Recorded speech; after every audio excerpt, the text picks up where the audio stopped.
pues nos ha venido acompañando en diferentes temas que tienen que ver con derecho de familia, de las charlas anteriores que hemos ido impartiendo. Laura tiene una clínica psicointegrales CR. Laura tiene vasta experiencia y es profesora universitaria en diferentes universidades, principalmente en la Universidad Latina. Y ella pues ha estado en una alianza con nuestra firma para aquellos casos donde nuestros clientes pues necesiten la ayuda psicológica en diferentes casos que se presentan en derecho de familia. Principalmente pues está el tema de divorcio y más allá de eso, los diferentes temas de custodia, el régimen de visitas, temas que ya hemos tocado anteriormente en diferentes charlas. El día de hoy no hacemos la excepción con ella. Más bien casi que le vamos a dar la palabra de inicio para que nos comente un poquito ese tema, ese matiz psicológico que tiene pues la toma de decisión de hacer un testamento. Y pues quien les habla, el suscrito Eduardo Rojas, soy socio de la firma, soy socio fundador. Pues tengo ya 8 años de que haber iniciado en ERP Lawyers. Y pues junto con Daniel y el resto del equipo de ERP Lawyers, pues hemos estado brindando servicios en las diferentes áreas que competen a la firma. Damos de nuevo la bienvenida y de nuevo agradecerles por la compañía. Lógicamente, como fueron invitados, la charla de hoy se basa meramente en el tema de testamentos, de la conformación de los testamentos, de los diferentes tipos de testamentos que existen, de una nueva figura que no es conocida por mucha gente como es como se le conoce, el fideicomiso testamentario o el fideicomiso patrimonial, que es un tema que estaríamos tocando como segunda parte. Y en esta oportunidad no estaríamos hablando de la parte procesal como tal. Vamos a tener otra charla en un futuro que estaremos impartiendo en cuanto a ese punto procesal, de lo que sería la sucesión testamentaria en sede judicial y en sede notarial, pero son temas que estaríamos invitándolos posteriormente para cuando corresponda dicha charla. Sabemos, y como todos tienen conocimiento, el testamento es la disposición de los bienes en vida, es decir, estando en vida te tiene la voluntad de disponer los bienes para cuando uno fallezca. Entonces, todo eso pues conlleva una situación no solamente legal, sino emocional, económica, de situaciones que generan conflictos familiares, controversias, y que por ende es un tema que muchas veces, por cultura o por lo que sea, dejamos pasar, no lo tomamos en consideración y tal vez pues si es necesario tratar de tener la voluntad de disponer de los mismos en caso que uno fallezca, para evitar de que se presenten conflictos familiares una vez que uno pues, ya no pertenezca a este mundo, ¿verdad?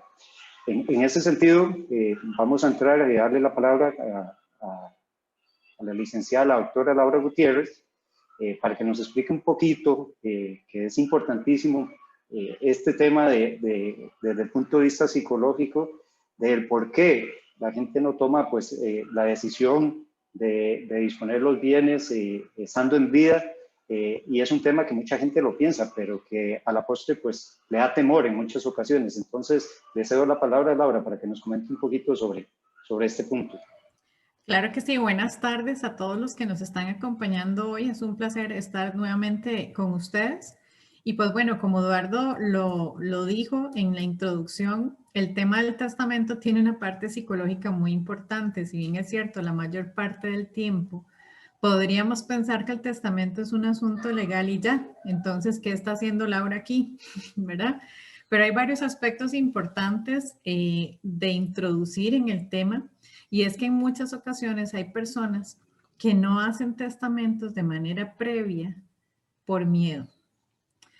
Creencias, ¿verdad? Costarricenses, creencias personales, creencias que si hago el testamento, después estoy llamando a la muerte, que si hago el testamento, no sé qué hacer, cómo dividir las cosas, o después se me va a resentir uno y el otro, y cargo con culpa, o al contrario, no quiero dejarle a la persona o a las personas que se creía que iba a heredar, y voy a hacerlo a otras personas, pero es algo que he tenido muy mío. Entonces, todas esas partes mentales, emocionales que conlleva la toma de decisión para realizar un testamento, es muy importante que la persona sepa que psicológicamente y emocionalmente hay factores que influyen para la realización de un testamento. Y en muchas ocasiones, de fondo también hay situaciones familiares como pleitos, malos entendidos o inclusive cosas más fuertes, ¿verdad? Como que algún familiar no se habla entre sí, digamos un hijo a un padre, ¿verdad? Entre hermanos, entre hijos, y es importante tomar en cuenta esas situaciones. En muchas ocasiones ha pasado que el testamento se vuelve confuso, ¿verdad? A la hora de realizar. La parte legal es la que se encarga de poder puntualizarlo, pero en muchas ocasiones las personas se ven afectadas de manera emocional y psicológica a la hora de dar ese paso para ir a buscar la parte legal y hacer el testamento.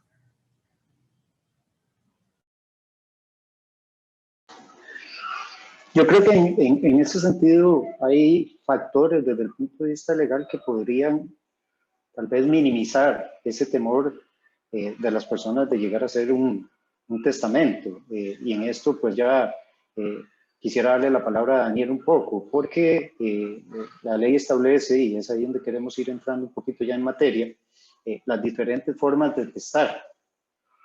Lógicamente ahí me adelanto que hay dos tipos de testamento, que es el testamento abierto y el testamento cerrado.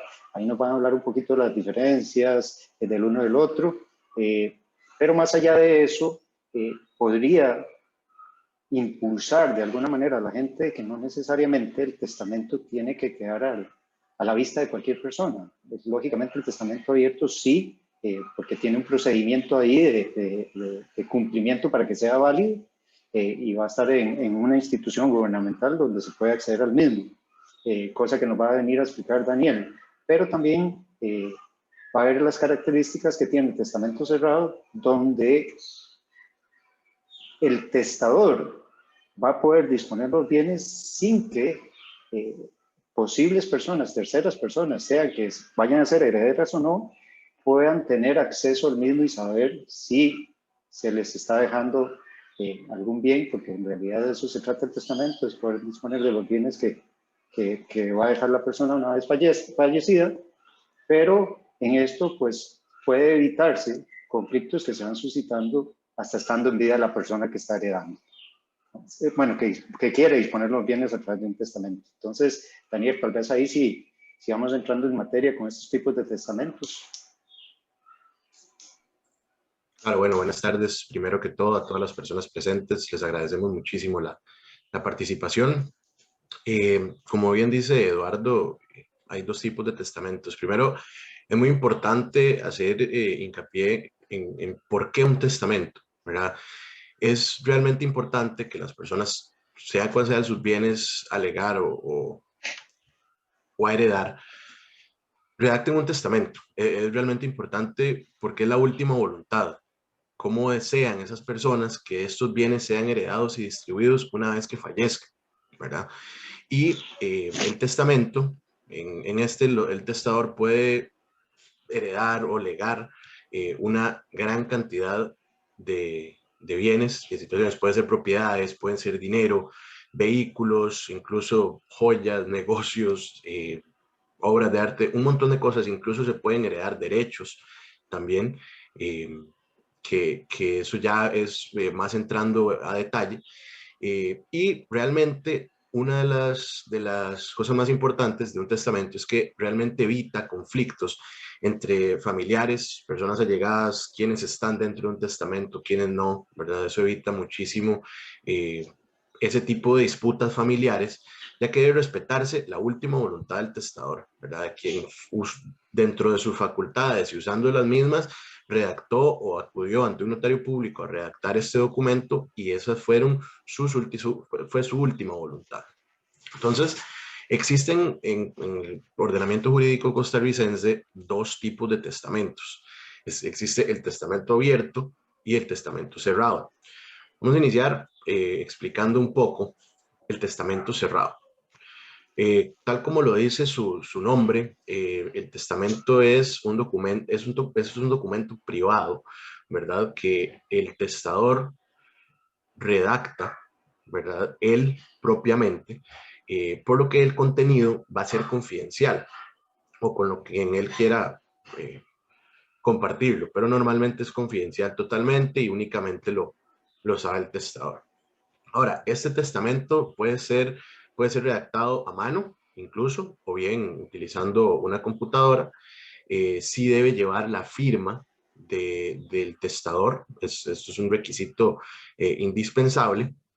Y por sí solo, ese documento no sería válido, ¿verdad? Tal como indicó Eduardo anteriormente, tiene un procedimiento especial que debe respetarse para que este testamento sea válido una vez que la persona fallezca. Esto debe realizarse, debe realizarlo el testador, debe llevar este documento ante un notario público y en la compañía de al menos 2 testigos, ¿verdad? Debe llevar 2 personas que le funjan como testigos ante el notario público y el notario agrega al documento una cubierta donde hace constar que recibió el documento, ¿verdad? El número de hojas o lo que se llaman pliegos que componen el testamento y si este testamento o este documento tiene algún tipo de borrón o anotación. El sobre y la escritura pública son firmados por el notario, por el testador y también por los testigos, ¿verdad? Esto es un requisito indispensable para la validez del testamento. Una vez finalizadas estas formalidades, el testamento y la escritura que se adjunta al mismo podrá quedar en manos del notario o bien son devueltas al testador, ¿verdad? Obviamente siempre se aconseja y se recomienda guardar en un lugar adecuado, privado, que no tenga acceso a ninguna otra persona. Y una particularidad también muy importante de este tipo de testamento es que no podrá ser abierto por absolutamente nadie hasta después de fallecer el testador y siempre ante la presencia de un juez civil, ¿verdad? Entonces, este tipo de testamento es el que realmente es privado, por decirlo así, en su totalidad. Nadie va a tener acceso a él y únicamente, y sí tiene que cumplir, ¿verdad? Estas formalidades legales para que tenga validez y el mismo pueda ser ejecutado una vez fallezca el testador. Daniel, ahí tal vez es importante agregar, cuando se lleva ante la notaría, el notario público no verifica el contenido del mismo. Eso es importantísimo que se sepa. Como Daniel lo dijo, hay ciertos requisitos de los cuales nosotros como notarios públicos tenemos que verificar, pero más allá de eso, la voluntad que él está plasmando dentro de ese documento no se verifica ni se determina si existen o no existen errores. Eso queda por fuera. El notario público no se mete en ese sentido. Ahora, Daniel, yendo por partes, y sé que pues, ahorita vas a entrar en el tema del testamento abierto, pero el testamento cerrado, tal vez para que nos indique de qué forma podría el testador revocar ese testamento, o qué pasa también si en algún momento aparecen 2 testamentos cerrados de la misma persona. Correcto. Sí, bueno, los testamentos y las voluntades también de las personas, pues son volátiles, cambian y pueden ser revocados. Yo puedo revocar mi testamento realmente las veces que yo considere necesario, ya sea porque quiero determinar una nueva forma de distribución o ya puede ser también que existan otros bienes que quiera incluir dentro del testamento, bien otros herederos, ¿verdad? Uno nunca sabe qué podría suceder. En este caso, siempre se considera el testamento pues el actual, ¿verdad? El más actualizado y debe siempre constar una revocatoria del testamento anterior, ¿verdad? Porque es importante hacer entender que exista un testamento válido y siempre es importante que solamente ese tenga validez eventualmente ante un proceso sucesorio que se pueda iniciar ante un juez civil.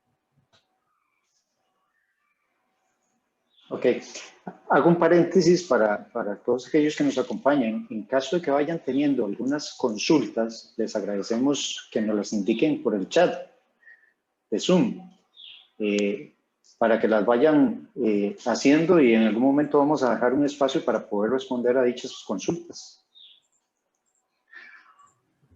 Eduardo, nada más tal vez agregar ahí con esto que Daniel acaba de decir, que en ocasiones hay personas que buscan el acompañamiento psicológico porque han hecho varios testamentos y no se deciden, ¿verdad?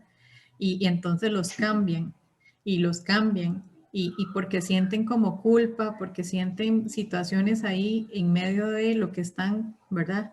Dejando y que tal vez no está como equilibrado, que no está bien repartido y la persona empieza a tener síntomas físicos como insomnio, como taquicardia, como sudoración y el origen de eso es la generación de un testamento y no estar como en paz y tranquilo en lo que se documentó.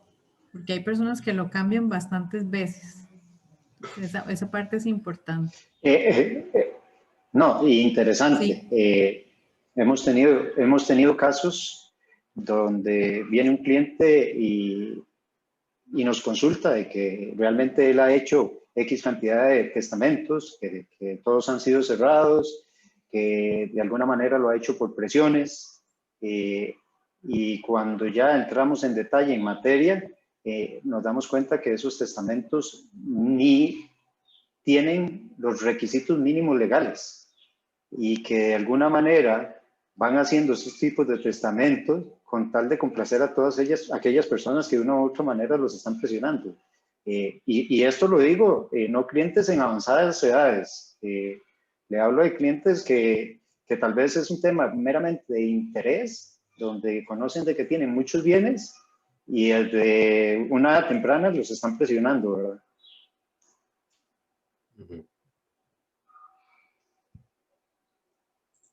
Ahora, Daniel, tal vez en el tema del testamento abierto, para que nos pueda describir un poco sobre este mismo.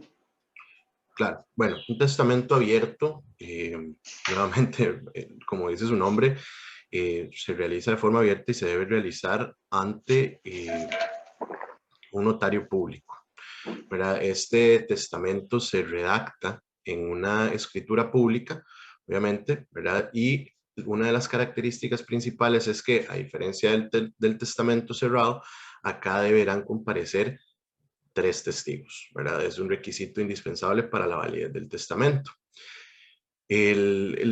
Otra característica importante también del testamento abierto es que debe indicar expresamente el día, la hora y el lugar donde se preparó, se redactó el testamento. El testamento abierto es firmado por todas las partes presentes, ¿verdad? Es decir, notario público, testador y los 3 testigos.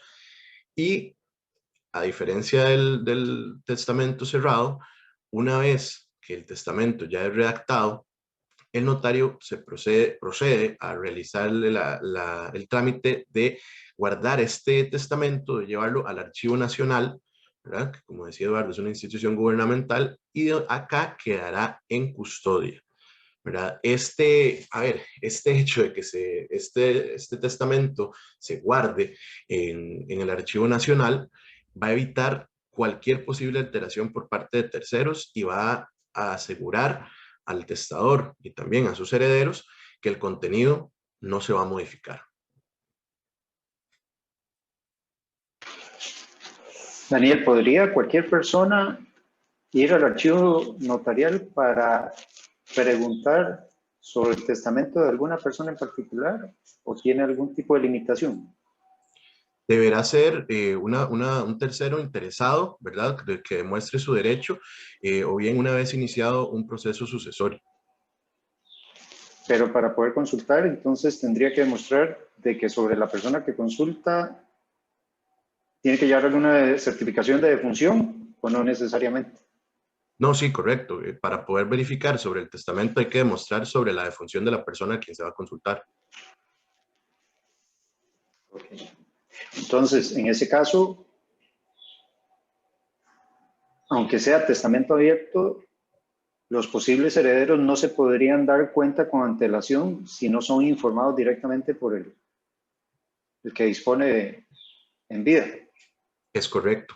Es correcto y de esta forma eso evita cualquier tipo de conflicto entre los mismos herederos por posibles preferencias, por decirlo así, de parte del testador y también porque es de esta forma, porque si en algún momento yo interesado voy, consulto ante el Archivo Nacional y me doy cuenta que a otra persona que tal vez yo considere tiene, entre comillas, menos derecho que yo podría ir a reclamarle al testador. El testador, como bien dice Laura, puede revocarlo para tratar de complacerme a mí, pero luego viene otra persona y le reclama igualmente y lo revoca de nuevo. Entonces, es para evitar este tipo de situaciones.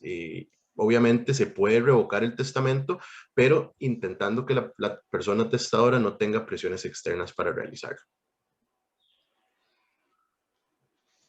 Ahora, si tuviéramos que hablar sobre los pros y usted tuviera que recomendar uno o el otro, ¿cuál y por qué? A ver, mi recomendación siempre va a ser buscar a quienes sepan de X cosa, ¿verdad? Entonces, si yo voy ante un notario público y le expongo mi situación, el notario público me va a poder indicar a mí cuál es la mejor opción. En ese caso, yo preferiría y me inclinaría y también recomendaría el testamento abierto, ¿verdad? Porque además de que pues va a ser ante notario público y demás, va a haber una seguridad mayor al ser custodiado, resguardado en el Archivo Nacional. Correcto, y ese es el gran punto, que con un testamento cerrado, el notario hace el procedimiento de la cubierta y demás, pero de ahí en adelante, el mismo testador es el que dispone de ese sobre y debe ver dónde lo guarda, ¿correcto? Correcto, Y no puede hay que no aparezca. ninguna... Ese es un problema, puede que no aparezca y si el testador en ningún momento le dijo a alguna persona de confianza dónde se encontraba y no hay forma de buscarlo, pues ya más adelante tocaríamos el tema, ¿verdad? En una charla posterior, pero ahí vendríamos ante un proceso sucesorio que se llama ab intestato, ¿verdad? Que es sin testamento. Entonces, sí es muy importante el resguardo de este documento en un lugar seguro y qué mejor que en el Archivo Nacional. Y ahí es interesante, un tema que pues no hemos tocado, lógicamente hablamos de los testamentos y de su importancia, y es importante, yo creo que mucha gente conoce, pero es importante recalcar, ¿qué pasa si no hay testamento? ¿Qué establece la ley al respecto? Correcto. Se establece lo que es llamado el proceso sucesorio, que anteriormente también se llamaban las mortuales, ¿verdad? Y esto puede hacerse tanto en vía notarial como en una vía judicial. La diferencia, por decirlo así, ¿verdad?, de entre un proceso sucesorio en vía notarial, en vía judicial, es lo que nosotros comúnmente llamamos la contención. Si hay acuerdo entre los presuntos herederos o si no hay acuerdo, ¿verdad? Es conocido también que pues entre un proceso sucesorio en sede judicial y sede notarial, pues es mucho más recomendable un proceso en sede notarial por temas de agilidad y rapidez de las actuaciones, ¿verdad? Pero sí es muy importante indicar que para llevar a cabo este proceso en sede notarial es indispensable que exista una igualdad de criterio o un entendimiento entre todos los presuntos herederos en la distribución de los bienes.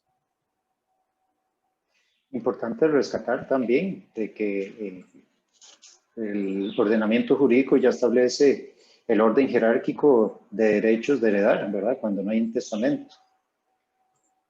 Y en ese caso, Correcto. pues generalmente es en primer orden la esposa y los padres, ¿verdad? Y ahí va bajando conforme que no vayan habiendo, ya no existan, por decirlo de alguna manera, o hayan fallecido ese primer orden y después pasa al segundo orden y es toda una secuencia que hay en ese sentido. Sí, es correcto. Ya la ley establece quiénes pueden ser herederos y de qué forma se van, por decirlo así, eliminando de forma taxativa.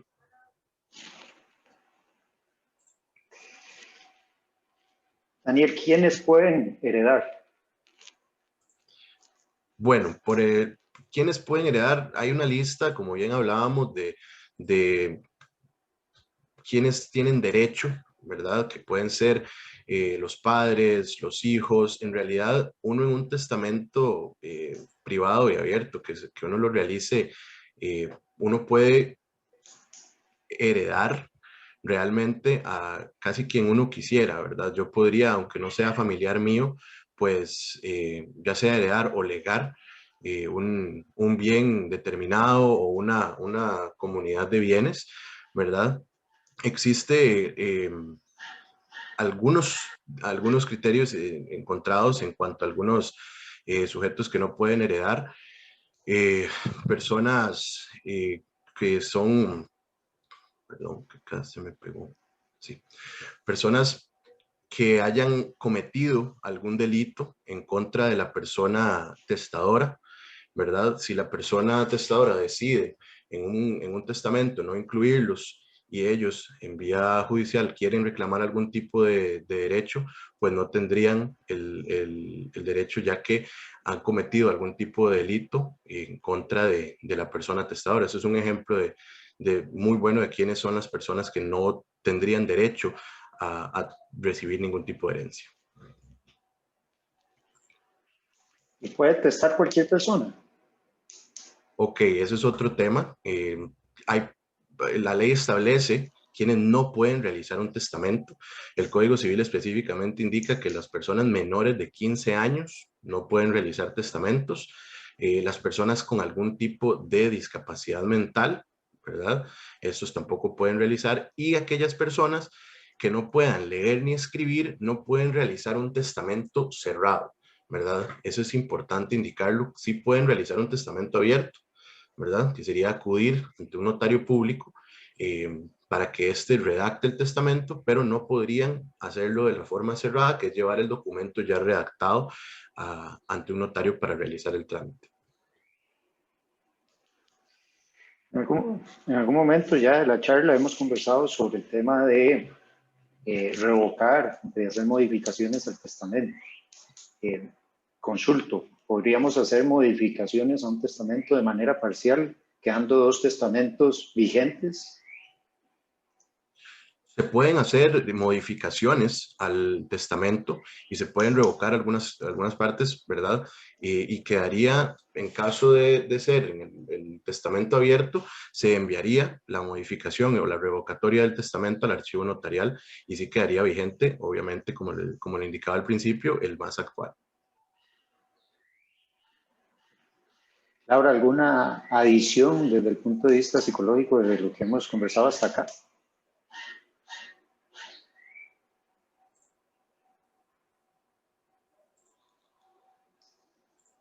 Perdón, no se me activaba el micrófono. Sí, Sí, ahí nos dimos cuenta. sí. No, es importante que en realidad todas las personas que tengan bienes que quisieran poner en testamento que lo hagan, porque en muchas ocasiones la gente cree que este es un tema para gente mayor, para adultos mayores en realidad, ¿verdad?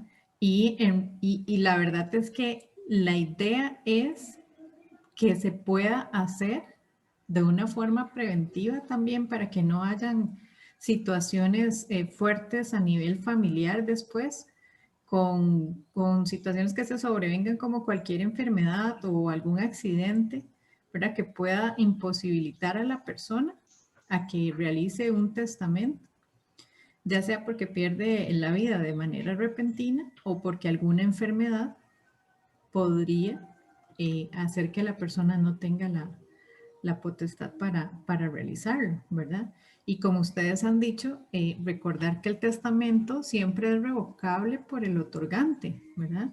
Y que solo se va a activar en el momento en que se produce la muerte del firmante. Entonces, podría cambiarlo, podría, ¿verdad?, modificarlo en un futuro, pero sí es algo importante de realizar. Y eso es porque la gente también, joven, de edades no avanzadas, también piensa que yo no me voy a morir ahorita, que voy a tener tiempo para hacer esto. Y se presenta muchísimo. Hay veces que cuando llegan a hacer consultas sobre esa materia dicen, bueno, no, yo creo que todavía tengo tiempo, estoy entero y vamos a esperar. Y desdichadamente uno no sabe cuándo le toca, ¿verdad? También, entonces, es un tema también de cultura, como lo dije al inicio, ¿verdad? Cuesta muchísimo tomar decisiones porque es un temor también que existe, de que por qué yo me voy a poner a hacer esto a esta edad, por ejemplo, mi edad ahorita, 41 años, y uno dice que no tengo necesidad, estoy muy joven. Después de ahí uno no sabe y al final tal vez no quiso dejar su última voluntad como me hubiera gustado, aunque uno no sabe que va a ir más allá, pero no deja las cosas en orden, que es lo importante, ¿verdad? Sí, correcto. Y le puedo decir, hemos tenido casos donde llegan y nos hacen consultas de que, mira, tengo esta propiedad y quisiera que le quede a mi hija. Pero ¿qué hago que quede mi hija donde mi esposa no se dé cuenta? ¿O qué hago? Podríamos utilizar otra figura, como es la figura del usufructo, o ponerla en patrimonio familiar, cuestiones de esa índole. Y efectivamente, hay otros tratamientos legales que se le podrían dar a los bienes, pero lo que la gente a veces no llega a entender es que no es el único bien, que van a haber otro tipo de bienes, como lo decía Daniel anteriormente, las mismas joyas, hablemos de cuentas bancarias, hablemos de, o sea, miles de cosas que se pueden dar, que tal vez nunca se toman en consideración y solo nos vamos generalmente a esos bienes que son inscribibles, bienes muebles, bienes inmuebles, y olvidamos toda una serie de situaciones. Entonces, yo creo que sí es un tema. Adelante, Daniel.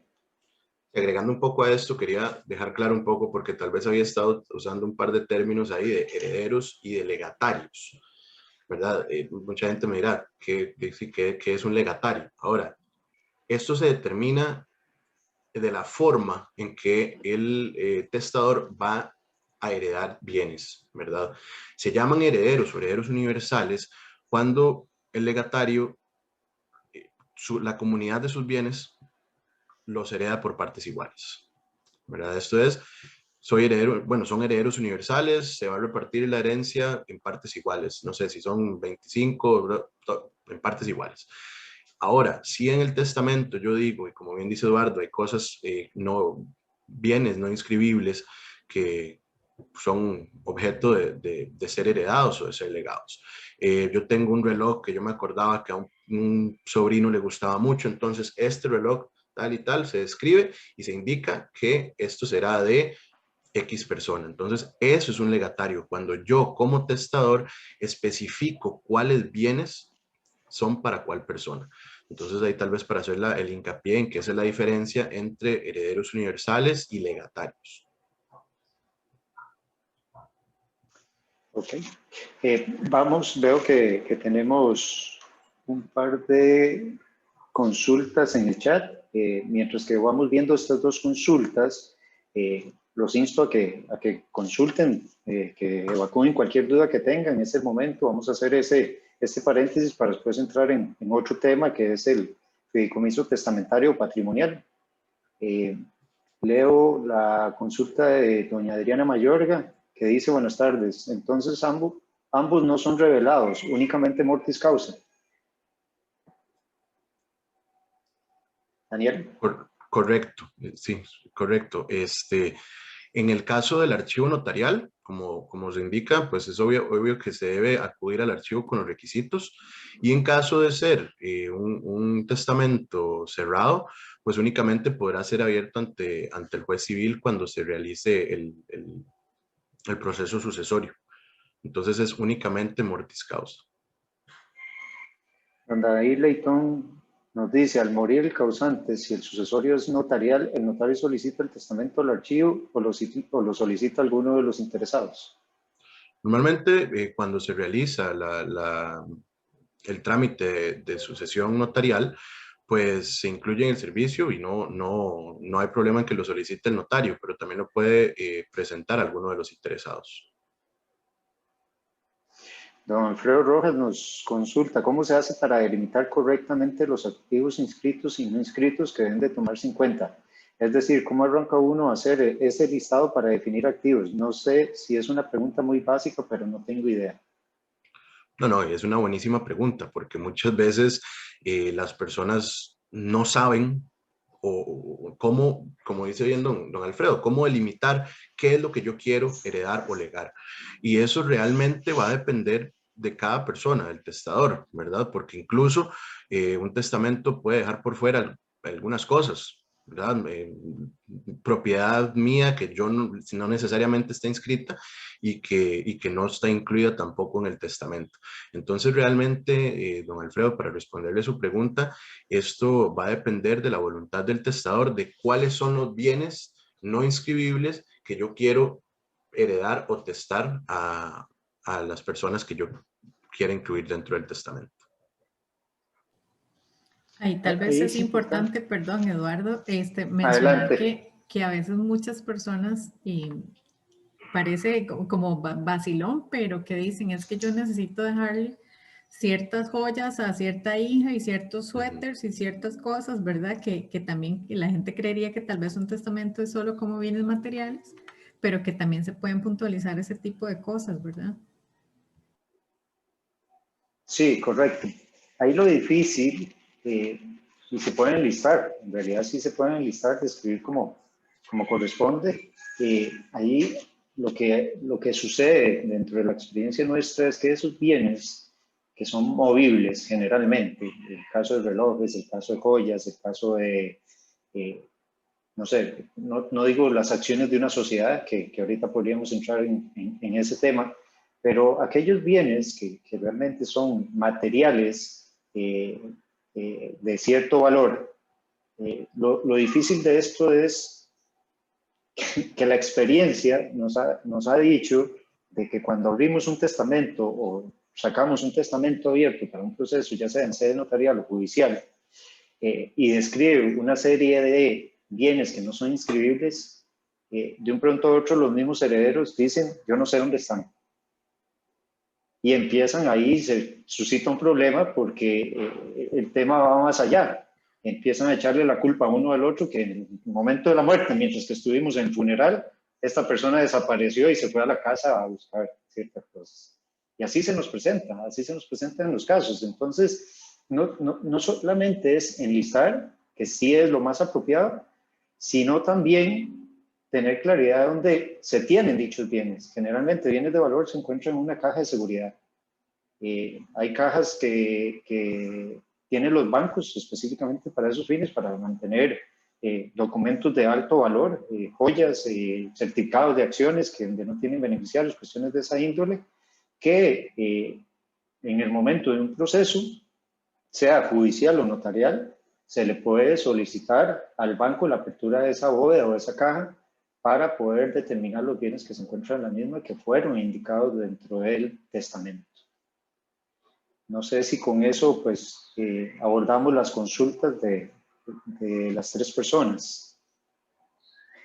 Creo que por el momento no hay más. Con mucho gusto. Se viene un tema interesante que va relacionado, es una figura muy dinámica, que es el tema del fideicomiso como tal. Muchas personas han muy probablemente oído hablar del fideicomiso, ya que el fideicomiso es una figura no nueva, pero que ha agarrado mucho auge en el mercado, no solamente para temas de testamentos o de administración de bienes patrimoniales, sino también para efectos, es donde la mayoría de gente conoce, de financiamientos que se quieren en instituciones, para la redundancia, financieras. Hoy día, cualquier persona pues va y solicita un crédito a un banco y al momento de que es aprobado y va a proceder la formalización del mismo, les dicen que existe la figura de la hipoteca y el fideicomiso de garantía. Y la gente generalmente queda perdida. Y es ahí, pues, lógicamente, donde la gente más busca a los abogados para poder ser asesorados, porque los mismos a veces no creen o no hay claridad conforme a una figura o la otra. De igual manera existe el fideicomiso testamentario o fideicomiso patrimonial. Y es una figura que es muy utilizada por aquellas personas que tienen más de un bien y que quieren distribuirlo de una u otra manera. Y en esto les voy a comentar un poco sobre la figura desde el punto de vista legal y de cómo podría ser muy funcional para aquellas todas personas que quisieran disponer de sus bienes a través de esta figura, que es muy práctica. La única diferencia, que ahí sí los estaría comentando más al final, es el costo que esto conlleva por las partes que están involucradas. En un fideicomiso testamentario es un contrato privado, libre, voluntad de las partes, donde interviene el fideicomitente, que es la persona que quiere introducir los bienes al fideicomiso. Está el fiduciario, que es aquella tercera persona, que puede ser física o jurídica, que es la que va a administrar los bienes según las instrucciones que se establezcan dentro del fideicomiso por parte del fideicomitente, es decir, del propietario real de los bienes. Esta persona fiduciaria, que es una tercera persona que es ajena al fideicomitente, a quien dispone de los bienes dentro del fideicomiso, va a recibir en propiedad, pero en propiedad fiduciaria, que es totalmente independiente al patrimonio de esta persona que actúa como fiduciaria. Es decir, son bienes que, si bien es cierto, aún incluyendo los bienes inscribibles, va a aparecer en el registro propietario, por decirlo algo, ERP Lawyers en calidad fiduciaria. Entonces, esta persona solamente va a poder disponer del bien según las instrucciones que reciban. Y estos bienes que tienen calidad fiduciaria van a ser independientes y por ende inembargables de cualquier situación que ocurra a la persona que está actuando como fiduciaria.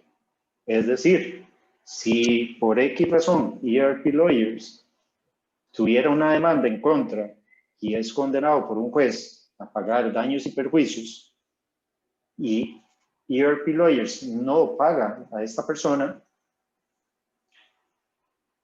los bienes que aparezcan en propiedad de ERP Lawyers, pero como fiduciario, no pueden ser objeto de anotaciones por parte de esta persona que tiene el derecho de cobrar a ERP Lawyers.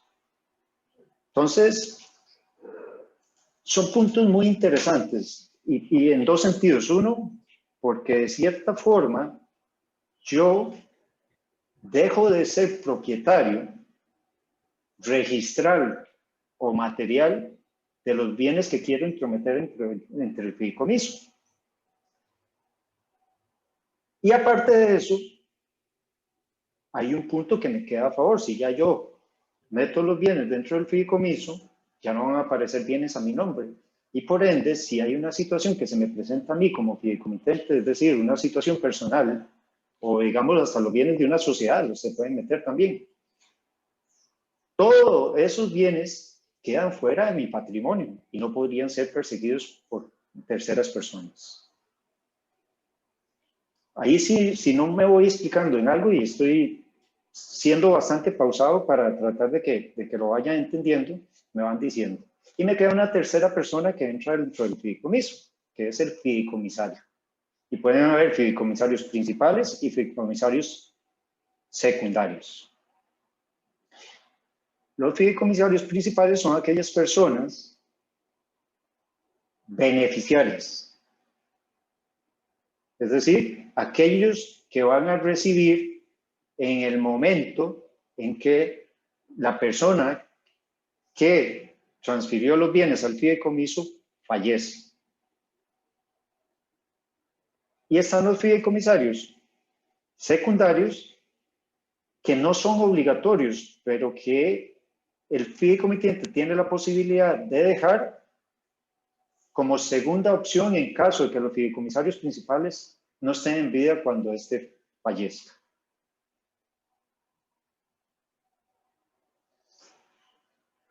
Las ventajas del fideicomiso testamentario o patrimonial son que los traspasos para el caso de bienes inscribibles, si el fiduciario está autorizado ante su jefe, no pagan derechos, ni timbres, ni impuestos de registro. Entonces, hasta se vuelve más barato. La otra ventaja que tiene es que yo en un fideicomiso, si quiero disponer de mis bienes cuando fallezca, instruir al fiduciario para que los distribuya o los utilice de tal manera, lo puedo hacer. Pongo ejemplos. Resulta que tengo un certificado de acción, y voy a ser muy hipotético, de $50,000. Entonces yo instruyo al fiduciario, meto ese certificado dentro del fideicomiso e instruyo al fiduciario para que ese certificado no se le entregue a ninguno de los beneficiarios que yo estoy dejando, sino que me administre ese certificado para los estudios de una hija, por ejemplo. Y puedo instruir de tal manera al fiduciario de que puedo condicionar el pago de la universidad de X o Y persona siempre y cuando cumpla con ciertos requisitos. Ejemplo, que lleve el bloque completo en la universidad. Que si tiene notas abajo de 80, ya no le dé más. Detalles como esos, tan de hilo delgado, por decirlo así, se pueden indicar dentro de un fideicomiso. La otra ventaja que tiene el fideicomiso es que yo puedo estar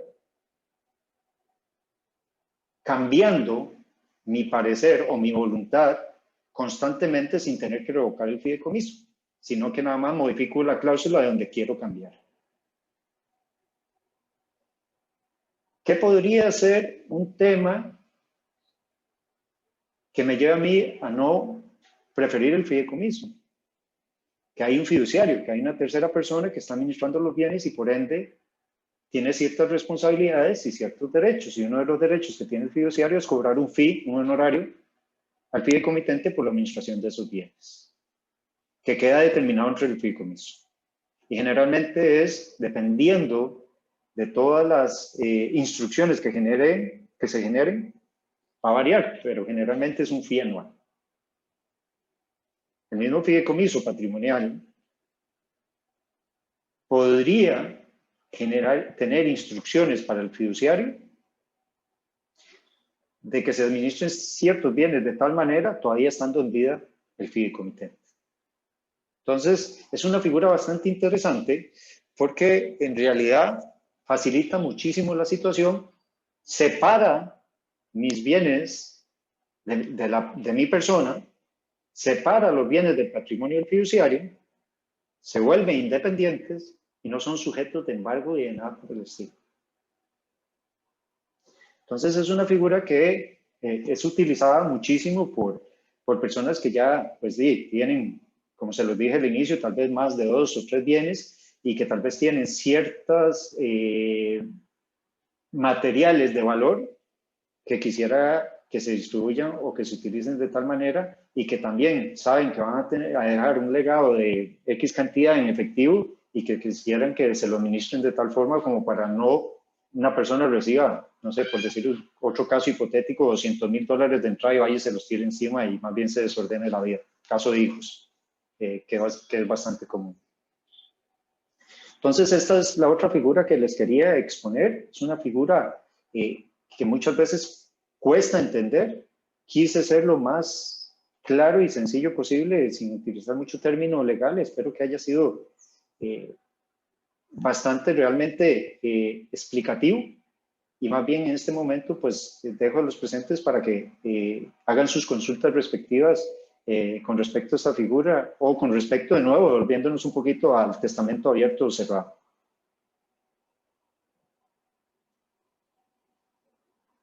Vamos a dar un minuto por aquello de que pues quieran escribirlo.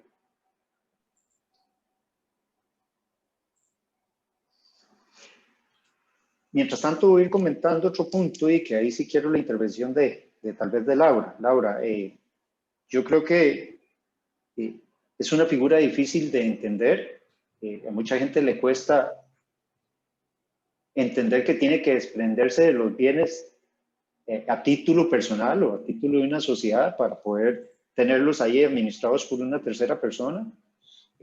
Tal vez no puede entender de que esta persona que actúa como fiduciaria pues tiene toda una responsabilidad y que no puede actuar si no es con una instrucción del fideicomitente, de quien dispone los bienes dentro del fideicomiso.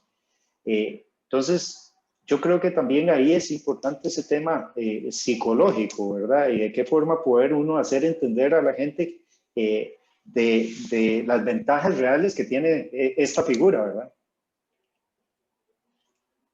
Sí, claro, es súper importante. Quería comentarles también que en muchas ocasiones hay una persona albacea, ¿verdad? Y que esa persona albacea a veces es agarrada entre ojos por la familia, ¿verdad? Tal vez, Laura, para aclarar el tema de la albacea y que tal vez Daniel nos podría comentar un poco más desde el punto de vista legal también cuando usted finalice, es para el tema de los testamentos y las sucesiones, no para el tema del fideicomiso, porque ahí no entra esa figura. Sí, exacto, pero entonces en muchas ocasiones se dan muchos enredos alrededor de la generación de un testamento. Definitivamente hay que romper con muchos mitos alrededor de este tema que hoy estamos tocando, ¿verdad? Y hay muchas preguntas porque muchas personas no tienen muy claro cómo se hace, por qué es importante, para qué hacerlo desde ya, ¿verdad? Pero como mencionabas al principio, estoy muy joven, estoy bien, no hace falta o todavía no tengo hijos, ¿verdad?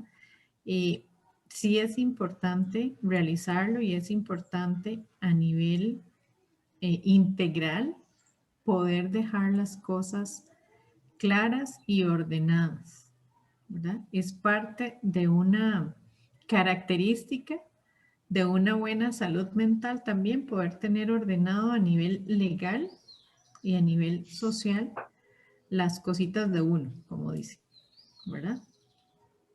Entonces eso es importante. En eso que menciona, Laura, yo creo que al momento uno de faltar, si es una persona que, pues sí, que tenía bienes, que deja una herencia, casi que la muerte se olvida al día siguiente de enterrarlo, ¿verdad? Sí. Y ya ahí entra el tema de conflictos por intereses materiales, ¿verdad? Sí, de hecho es muy lamentable porque al no realizarse el testamento, muchas familias entran en contiendas exactamente, a veces unas horas después, lamentablemente, del sepelio, ¿verdad? Y hay mucha culpa por la forma en la que se dan las cosas a nivel familiar, muchos desacuerdos, muchos pleitos legales a partir de no tener un testamento.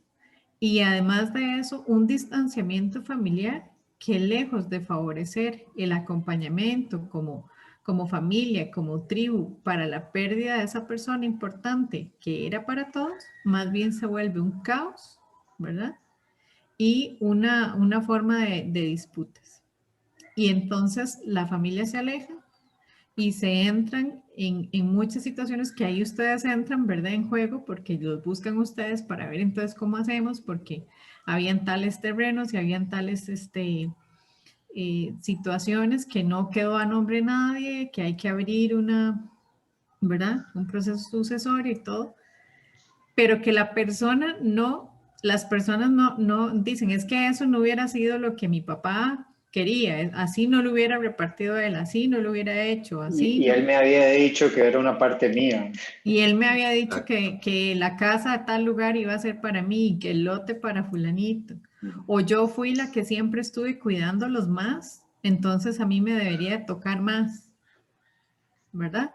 Hay muchas situaciones que se dan eh, alrededor de no haber hecho un testamento, ¿verdad? Y pues como Eduardo lo Sí, mencionó anteriormente, no sabemos cuándo nos toca. ¿Verdad? desdichadamente. O Exactamente. dichosamente. Dichosamente, yo Yo creo, creo que porque si no la dichosamente. ansiedad sería bastante. Enorme. Daniel, tal vez ahí para ir finalizando el tema de la albacea, tal vez si nos comenta un poco, que es un tema más procesal, pero tal vez que lo mencionó Laura y tal vez darle ahí unos detallitos sobre ese tema Sí, claro. para aclararle El albacea dentro de un testamento, en un proceso sucesorio, incluso en sede notarial, es la persona encargada de hacer cumplir la última voluntad de la persona fallecida y de custodiar sus bienes hasta que se repartan efectivamente entre los herederos. En casos de testamentos, se incluso las personas testadoras dentro del testamento dejan albacea propietario y albacea suplente, ¿verdad? Para ya determinados, para que lleven a cabo esa labor y dentro de un proceso sucesorio, si no existe alguna propuesta por parte de los herederos, normalmente será la persona juzgadora, el juez o la jueza, quien determine posiblemente dentro de uno de los herederos una persona albacea y como dije anteriormente va a ser la persona encargada de instruir o llevar a cabo cada actuación del proceso, ya sea dentro de la sede judicial o notarial, y de custodiar y mantener en buen estado los bienes dentro de un proceso sucesorio hasta su efectiva repartición, ¿verdad? Ahí viene también un tema de los honorarios que puede vengar incluso un albacea, ¿verdad? Y para ir sufragando los gastos que incurran, porque muchas veces mantener bienes en buen estado, si son vehículos, si son propiedades, pues obviamente demandan sus gastos, de los cuales deben salir del mismo proceso sucesorio a favor del albacea. importante también acotar, no es que sea obligatorio que en el testamento se nombre la albacea. Lógicamente, en testamentos cerrados, la gente desconoce y en su mayoría no hay un nombramiento de una albacea. Cuando son abiertos y son asesorados por un abogado, siempre se les va a recomendar hacer el nombramiento de un albacea para poder delimitar un poco eso y que ya cuando pues, se abre el testamento no haya inconvenientes ahí de quién quiera o no quiera administrar los bienes, porque a veces creen que también administrar los bienes es yo dispongo de ellos y yo puedo vivir en ellos mientras que se determina a quién corresponde cada uno. No es así tampoco, ¿verdad? Entonces, pero sí es importante aclarar que no es realmente obligatorio de que el albacea esté nombrado dentro del testamento. Si no estuviera nombrado, sí es un paso adicional que habría que contemplar y es un paso de los primeros que se consideran al momento de abrirse la sucesión, ya sea notarial o judicial. Tal vez para concluir, voy a entrar también, hay gente que dice, y en esto nos pasa muchísimo cuando son personas que tienen tal vez un único bien y que creen que ya no van a poder heredar nada más. Muchas ocasiones, y lo dije anteriormente, vienen y nos consultan que qué pueden hacer, que a él le gustaría dejar eso listo antes de morir, él o ella. Hay opciones, pero siempre con la pregunta de que yo igualmente no quiero que me despojen en vida del bien, por ya dejarlo traspasado, por ya disponer del mismo para que no haya ningún inconveniente cuando yo fallezca. Entonces, hay posibilidades de que eso se pueda hacer. Se puede en vida disponer del bien y, por decir algo, pasárselo a una persona en particular, o si es un bien inmueble, podría hacerse también en derechos a diferentes personas, no hay un límite. Y en caso de que eso suceda, pues siempre la recomendación va a ser generar un usufructo de por vida para que no vayan a despojarlo del bien una vez que ya sea transferido a terceras personas. Quería despedirme un poquito con eso porque cada caso es particular. Es importante siempre que tengan una asesoría. Es muy recomendable. Ya pudieron ver que el testamento abierto y el testamento cerrado, ninguno de los dos deja abierta la posibilidad de que terceras personas pueden estar averiguando a quienes están heredando. Entonces, sí es recomendable siempre buscar la asesoría y a veces de la misma asesoría salen ideas que tal vez no tenían ni contempladas, que llaman más la atención. Entonces, con esto despido. Desdichadamente siempre el tiempo apremia. Y quisiera de nuevo agradecerles a todos los que estuvieron presentes. Esperamos que haya sido una charla de mucho valor y aquellos pues de que si tienen dudas adicionales o si quieren algún tipo de asesoría, pues nos ponemos a disposición. Y lógicamente si hay un tema ahí psicológico, siempre tenemos la presencia de la doctora Laura Gutiérrez. Entonces, siéntense en total confianza. La información de contacto pues a ustedes les ha llegado con los enlaces y demás. Y si no, en la página edplawyers.com pueden encontrar toda la información de contacto. Muchísimas gracias de nuevo y que tengan muy buenas tardes.